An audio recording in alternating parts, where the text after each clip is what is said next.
You don't need to feel the way I feel about these people to recognise the accuracy of the description. People who prioritise feelings over facts, people who are only really capable of heckling or destroying or criticising.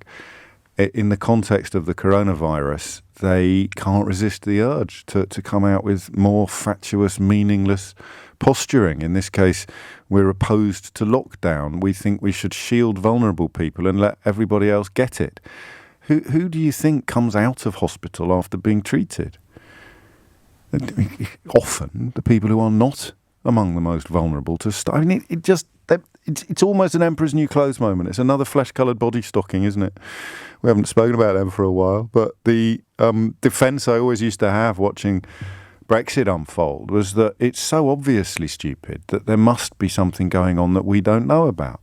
So you'd look at the naked emperor and you'd be pretty sure he's naked, but you'd look around and you'd see, well, there's still people cheering his new robes, or there's still people who are absolutely adamant that he's not naked. So you'd find yourself thinking, because you're built that way, maybe he's got a flesh-coloured body stocking on after all and isn't naked. And it's the same with the so-called anti-lockdown ideas now.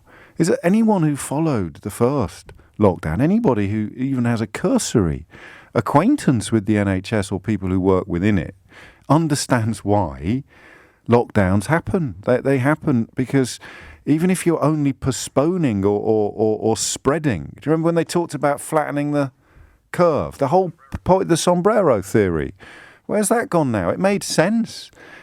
The whole point is that, okay, we don't know how long it's going to last. We don't know how awful it's going to be, but we have to do what we can to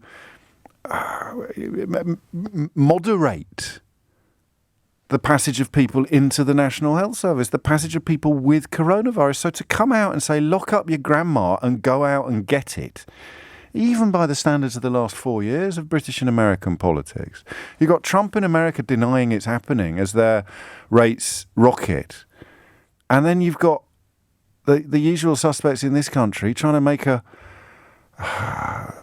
get some attention by claiming that you can lock up your grandma and then go out and get it. But I think, and again, the phone lines are open on this, but any doctor or nurse listening to this who wants to challenge my and Charlotte's understanding of it, that's all, just the understanding of it, give me a call and tell me, because surely it's all about that. If the NHS is reduced to or called upon to treat countless coronavirus cases, it won't be able to do loads and loads of other things. Full stop. So try and stem the flow of infected people into the NHS by trying to stem the flow of infection. And then when you take your foot off the pipe, infections start up again, then of course you have to put your foot back on the pipe again. It's managing the flow of people who catch it. And the idea that the alternative or the opposite view or the the balanced position to managing the flow of people who catch it into the health service is to say, well, why don't we all just go out and catch it and lock up our grandmas? Oh, man.